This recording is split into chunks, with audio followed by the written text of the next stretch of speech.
நமஸ்காரம். உங்க கல்பனா ஸ்ரீகாந்த். இந்த ராகு கேது பயிற்சி துலா ராசி மற்றும் துலா லக்ன அன்பர்களுக்கு எப்படி இருக்கு அப்படின்றத இந்த பதிவுல பார்க்க போறோம். ஓப்பனா சொல்லணும் அப்படின்னா எல்லா விதத்திலையும் ஜெயிக்க போற ராசியில ரொம்ப முக்கியமா வர்றது துலா ராசி. துலா ராசி துலா லக்ன அன்பர்கள் நிறைய கஷ்டப்பட்டுட்டு இருக்கீங்க. அதே மாதிரி முன்னேற்றம் அப்படின்றது, அதாவது கண்ணு கெட்டின தூரத்துல இருந்தா கூட ஆனா போய் எடுக்க முடியலையே அப்படின்னு பலரும் பாடுபட்டு இருக்கீங்க. நிறைய பேருக்கு நீண்ட நாள் பிரச்சனை ஓடிட்டே இருக்கு, முடிஞ்ச பாடே இல்லை அப்படின்றவங்களுக்கு எல்லாம் இந்த ராகு கேது பெயர்ச்சி மிகப்பெரிய விமோசனத்தை கொடுக்குன்றதுல எந்த விதமான ஒரு டவுட்டும் இல்லை. எப்படி 5ஆம் வீட்டுல ராகு இருந்தா அந்த அளவுக்கு சூப்பரா அப்படின்னா, ராகு எங்க இருக்காரோ அதுவாவே அவர் மாறிடுவார். சோ ராகு சனி பகவானுடைய வீட்டுல இருக்கார். சனி அப்படின்றது உங்களுக்கு மிகப்பெரிய யோகாதிபதி.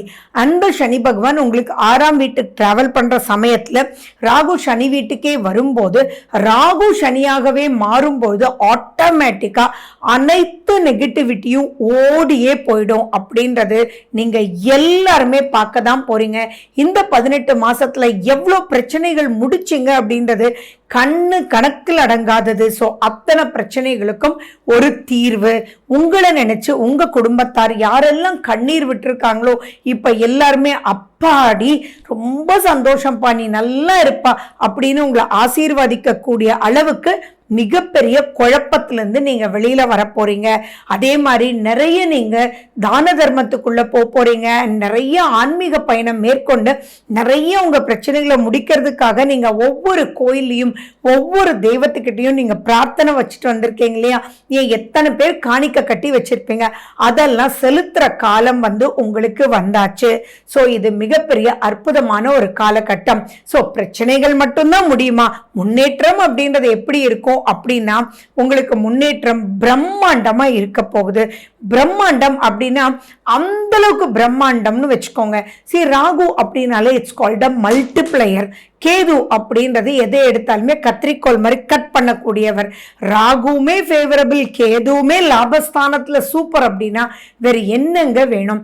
நல்லா தெரிஞ்சுக்கோங்க, கிரகங்கள் ஹைலி பவர்ட் அப்படின்றது ராகு கேது தான். ஸோ அந்த கேது அவ்வளோ பவருள்ள கேதுவே உங்களுக்கு 11ஆம் வீட்டுல போய் உட்கார்ந்து இருக்கிற சமயத்துல அனைத்து குழப்பங்களுக்கும் இப்போ ஒரு முடிவு அப்படின்றது வரும். பொதுவாகவே துலா ராசி அப்படின்றது தராசு. ஸோ எதையுமே உங்களுக்குன்னு இருக்கக்கூடிய பாயிண்ட் மற்றவங்களுக்கு புரியாது. ஸோ இப்போ அது எல்லாமே நீங்க புரிய வச்சு ஆட்டோமேட்டிக்கா அனைத்து நெகட்டிவிட்டியும் போன்னு ஓடி போய் பாசிட்டிவிட்டியும் பாசிட்டிவா வருது. பொதுவாகவே நெகட்டிவிட்டி போனாலே சந்தோஷம், ஆனா உங்களுக்கு இங்க நெகட்டிவிட்டியும் போய் பாசிட்டிவிட்டியும் அற்புதமா வரக்கூடிய அமைப்புல இருக்கு. சரி, ஒவ்வொரு விஷயமா நீங்க பார்க்கலாம். யாருக்கெல்லாம் வேலை கிடைக்கலையோ இப்ப கண்டிப்பா கிடைக்கும். திருப்திகரமான அமைப்பு ஏற்படும். ஃபாரின் சான்சஸ் கிடைக்கும். நீங்க தூரதேசம் பயணம் போறதுக்கு 100% சான்ஸ் இருக்கு. மிராக்கிள் மாதிரி நடக்கும். விசா கிடைக்கவே இல்லை அப்படின்னா இப்ப விசா கிடைக்கும்.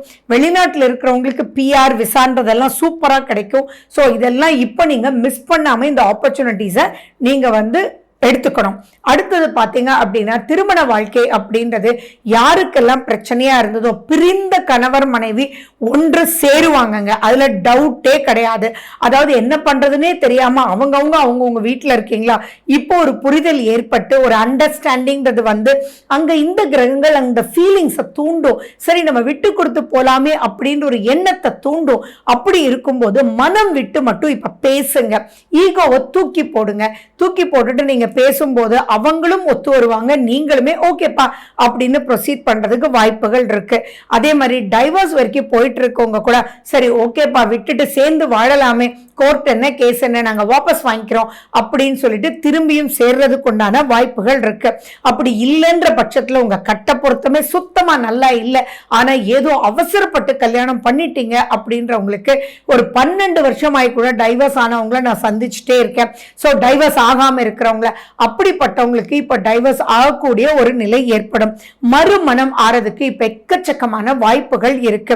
சரி, 2 குழந்தை இருக்கு, என்ன பண்றதுன்னே தெரியாம தத்தளிச்சுட்டு இருக்கீங்களே அப்படின்னா இப்ப மறுமணம் தானாகவே தேடி வரும். இப்போ வரக்கூடியவங்க அது பெண்மகளா இருக்கட்டும், ஆண்மகனா இருக்கட்டும், அல்லது மனஸ்தாபத்தினால இல்லை, ஏதோ உடம்பு சரியில்லாமலோ ஏதோ ரீசன்னால அந்த கணவனோ மனைவியோ இல்லாம போனவங்களுக்கு கூட இப்ப திருமணம் தேடி வர்றதுக்கு உண்டான வாய்ப்புகள்.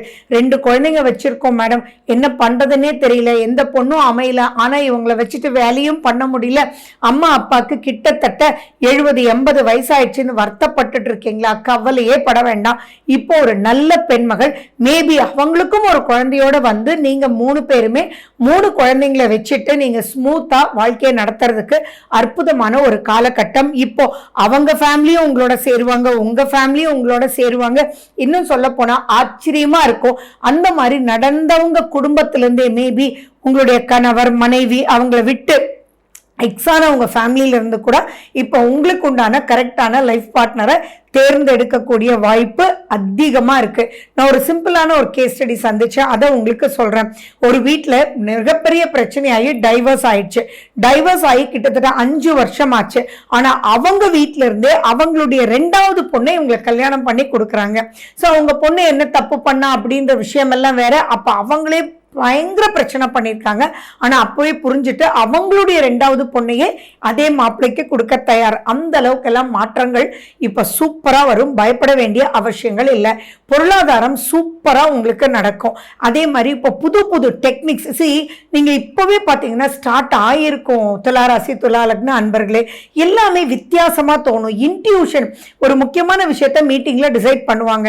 நீங்க ஒரே ஒரு வார்த்தை சொல்லுவீங்க, இல்ல எனக்கு என்னமோ இது சரின்னு படல, நீங்களாம் ரைட் தான், ஆனா இது சரி வராதுன்னு தோணுதுன்னு. சோ என்ன பண்ணுவாங்க, ஓகேப்பா நீ சொல்ற மாதிரி ஒரு 2 விஷயம் பண்ணலாம், நாங்க சொல்ற மாதிரி மற்ற விஷயங்கள் எல்லாமே பண்ணலான்னு. கடைசியில் அது எல்லாமே கூட ஃபிளாப் ஆகலாம். நீங்க சொன்ன அந்த 2 விஷயம் பிரம்மாண்டமா வரலாம். ஃபார் எக்ஸாம்பிள் அது எந்த ஒரு ஃபீல்டா இருந்தாலுமே இப்போ உங்களுக்கு தோன்ற இன்ட்யூஷனை நீங்க நம்புங்க, ஆட்டோமேட்டிக்கா அப்லிஃப்ட்மெண்ட் கிடைக்கும். அதே மாதிரி கண்டிப்பா ஒரு சுற்றுலாவது நீங்க வந்து அப்ராடுக்கு போயிட்டு வருவீங்க. அதே மாதிரி உங்களுக்கு இளைய சகோதர சகோதரிகளுடன் நிறைய ஒற்றுமை வர்றதுக்கும், உங்களால் அவங்களுக்கு நன்மை அவங்களால் உங்களுக்கு நன்மைன்னு பரிமாறக்கூடிய அமைப்பு இருக்கு. சந்தோஷமா சௌபாகியமா அந்த தங்கச்சி கல்யாணம் பண்ணி கொடுத்திருந்தீங்கன்னா அந்த குடும்பத்துக்கு நீங்க போய் அந்த குடும்பத்துமே உங்களை மிகைப்படுத்தி பார்க்கிற அளவுக்கு பேரும் புகழும் ஆசீர்வாதமும் கிடைக்கும். எஜுகேஷன் அப்படின்றது உங்களுக்கு நிறைய படிக்க தோணும். இப்ப நிறைய விஷயங்கள் நீங்க படிச்சுட்டு தான் இருப்பீங்க. இப்போ ஹையர் எஜுகேஷன் உங்களுக்கு பிடிச்ச மாதிரி கிடைக்கும். அதனால கவலைப்பட வேண்டிய அவசியங்கள் இல்லை. மார்க் கம்மி ஜாஸ்தி அப்படின்னு எதுவாக இருந்தாலுமே பாத்தீங்கன்னா திடீர்னு யாரோ வருவாங்க, ஓகேப்பா இந்த இந்த யூனிவர்சிட்டியில் எனக்கு தெரிஞ்சவங்க இருக்காங்க, நீங்க போங்க உங்களுக்கு சீட்டு கொடுத்துருவாங்க அப்படின்னு சொல்லுவாங்க. மேபி ஜஸ்ட் லைக் தட் நீங்க கிராஸ் பண்ணி உங்களுக்கு தெரியாத ஒரு இன்ஸ்டிடியூஷனா கூட இருக்கும். அங்க போய் நீங்க சூப்பரா பிஹெச்டியே பண்ணி ஜெயிக்கக்கூடிய அற்புதமான ஒரு காலகட்டம். அண்ட் மேலும் பாத்தீங்க அப்படின்னா ஆரோக்கியத்திலையும் சூப்பரா நீங்க ஜெயிச்சு வந்துடுவீங்க. கொஞ்சம் வயிறை மட்டும் நீங்க பாத்துக்கிறது மேலும் சிறப்பா கொடுக்கும். அண்ட் மேலும் பாத்தீங்கன்னா இப்போ விடாம நிறைய நிறைய ஒர்க் பண்ணிட்டே இருப்பீங்க. அந்த ஒர்க்கிங் அப்படின்ற கான்செப்ட் எல்லாமே உங்களுக்கு ரிசல்ட்ஸ் கொடுக்கும். ஸோ உங்க ஜாதகத்துல சுய ஜாதகத்துல ராகு கேதுனுடைய நிலை எப்படி இருக்கு அப்படின்னு மட்டும் பார்த்துக்கோங்க. அண்ட் இந்த ராகு கேது வந்து உங்களுக்கு ஒரு தடவை நீங்க பரிகாரம் பண்ணும்போது சுய ஜாதகத்துல சரியில்லைன்னா கண்டிப்பா போய் பரிகாரங்கள் பண்ணுங்க. பரிகாரம் பண்ணும்போது மேலும் அப்லிஃப்ட்மெண்ட் பிரம்மாண்டமா இருக்கும். தசாபுத்தி அந்தரம் மட்டும் நல்லா இருந்தது அப்படின்னா நீங்க ஃபார் எக்ஸாம்பிள் உங்களுக்கு ட்ரிபிள் ப்ரமோஷன் கிடைக்கிற அளவுக்கு கிரகநிலைகள் பாசிட்டிவா இருக்கு. அது சுமாரா இருந்தாலே ப்ரமோஷன் அப்படின்றது நிச்சயம் இருக்கும். So smooth flow in all manners அப்படின்றது தான் பாயிண்ட். ஸோ நீங்க வீடு வாங்குறது, எந்த வில்லங்கங்கள் இருந்தாலும் முடிக்கிறது, உங்க அப்பனுடைய சைடு எந்த வில்லங்கங்கள் இருந்தாலும் தானா முடியறது, விற்க வேண்டிய இடங்கள் வித்து அது கரெக்டான ஒரு இன்வெஸ்ட்மெண்ட்டுக்கு, அதாவது ஒரு லேண்ட் வந்து உங்க அப்பா வாங்கியிருக்கலாம், ஆனா அது சுத்தமா ரேட்டே போகாம இருக்கலாம். இப்போ நீங்க அதை எடுத்து பிரிச்சு ஒரு சைட் போட்டு அப்படின்னு சொல்லி நீங்க விற்கும் போது கடகடகடகடான்னு வித்து அது கரெக்டான ஒரு இன்வெஸ்ட்மெண்ட் உங்களுடைய ஃபியூச்சருக்கு சூப்பரா உங்களுக்கு ப்ரமோஷனல் ஆக்டிவிட்டீஸும் தனியா வந்து வருமானங்கள் பல ரூபத்துல வரக்கூடிய வாய்ப்புகள் கதவை தேடி தட்டும். ஸோ எதுக்குமே கவலைப்படாத ஒரு நிலையில இருக்கு. சரி, நீங்க என்ன பண்ணணும் அப்படின்னு சொன்னா லாபஸ்தானத்துல கேது அண்ட் உங்களுக்கு 6ஆம் வீட்டுல ராகு. சோ அதனால நீங்க ஸ்ரீரங்கநாதரை கையில பிடிச்சுக்கோங்க. துலாம் அப்படின்னாலே சுக்ரன் ஆதிசேஷன். சோ ஸ்ரீரங்கநாதர்கிட்ட போய் அங்க மிகப்பெரிய கருடாழ்வார் இருப்பார். அந்த கருடாழ்வார் அத்தனை ராகு கேதுக்கும் பாசிட்டிவா, ஏற்கனவே உங்களுக்கு ரொம்ப பாசிட்டிவா இருக்கு. சோ இப்ப ஜாதக ரீதியா எந்த நெகட்டிவ் இருந்தாலும் அதை போக்கி அங்க ராமானுஜருமே இருக்கார், சக்கரத்தாழ்வாருமே இருக்காரு. அங்க நீங்க போய் அவங்க 2 பேரையும் பார்த்துட்டு ரங்கநாதரை நீங்க சேவிச்சுட்டு அடுத்தது நீங்க அங்க இருக்கக்கூடிய தாயார் சன்னதிக்கும் போய் ஒரு 1/2 மணி நேரம் அந்த கோயில்ல மட்டும் உட்கார்ந்துட்டு நீங்க வாங்க. இதை 6 மாசத்துக்கு ஒரு தடவை நீங்க பண்ணிட்டே வாங்க. நீங்க போக வர ஏன் ஒரு 2-3 தடவை போகும்போதே அம்மாடியோ அத்தனை விஷயங்களும் இவ்வளவு சூப்பரா இருக்கு, இத்தனை கடனையும் அடைச்சிட்டோமே அப்படின்னு சுத்தி சுத்தி சந்தோஷங்கள் தேடி வரும். சோ நல்ல கணவன் மனைவி அமைவார்கள், குழந்தை பிறக்கும், எல்லா விஷயங்களுமே நல்லா இருக்கு. So wish you good luck. வாழ்க வளமுடன். நன்றி, வணக்கம்.